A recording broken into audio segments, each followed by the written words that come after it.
6 months ago today, the North Carolina mountains took a big hit nobody saw coming. Helene made landfall in Florida as a Category 4 hurricane, and then it was still a tropical storm when it reached the Tar Heel State. 106 people lost their lives in North Carolina. More than 400 landslides devastated tourist towns and washed away hundreds of homes and buildings.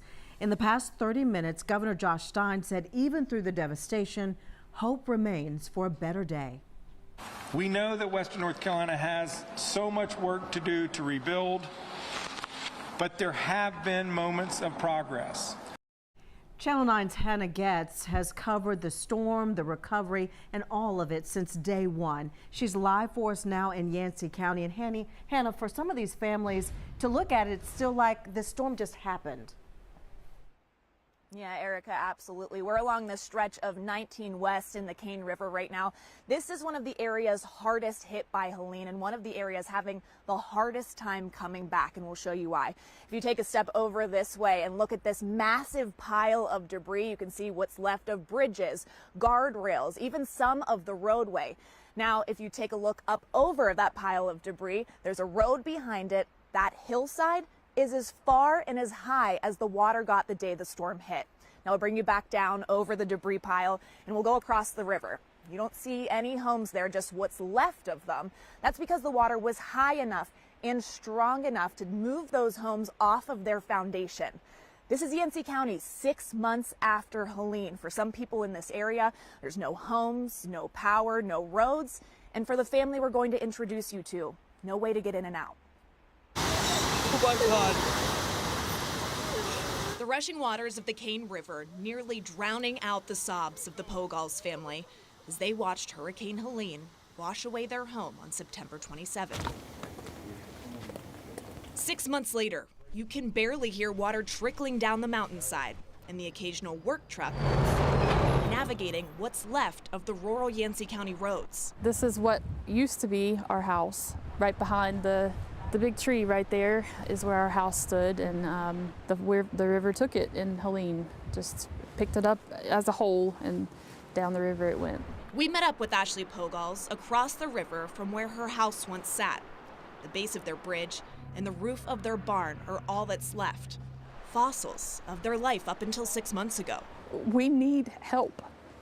Get there good. We first met the Pogalz family in November. They shared their story with us on the Mountain Heritage High School football field. We're still alive, so that's the most important thing. Dad Danny and son Nick told us about the day Helene hit. Everything that you would have in your house, just picture it gone from 1 hour to the next. Danny's truck was mangled. The family had to hike to safety after watching their community wash away.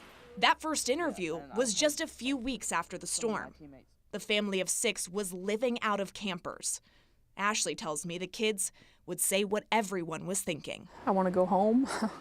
They say that a lot, and I just say I'm doing the best I can. I'm trying. Desperate to go home with no way to get there, Helene destroyed their private bridge, the only way to get to the property by car. This is video of the last time they drove across it before the water took it out. That might have been the scariest moment of my life. Ashley has discovered it's hard to get funding for a private bridge like theirs. She says an estimated $500,000 project. We can't afford to do the bridge and our home. We can't afford to rebuild everything. We've tried to get money through FEMA. I've sent estimates to them with no result.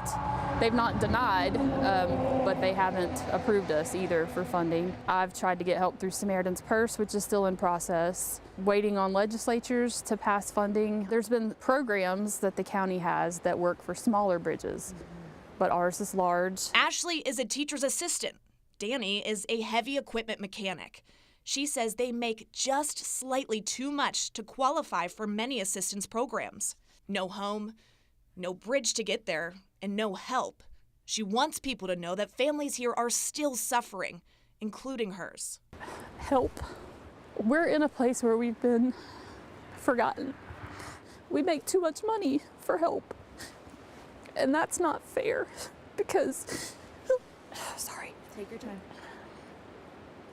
The hurricane didn't ask us how much money we made before it took everything.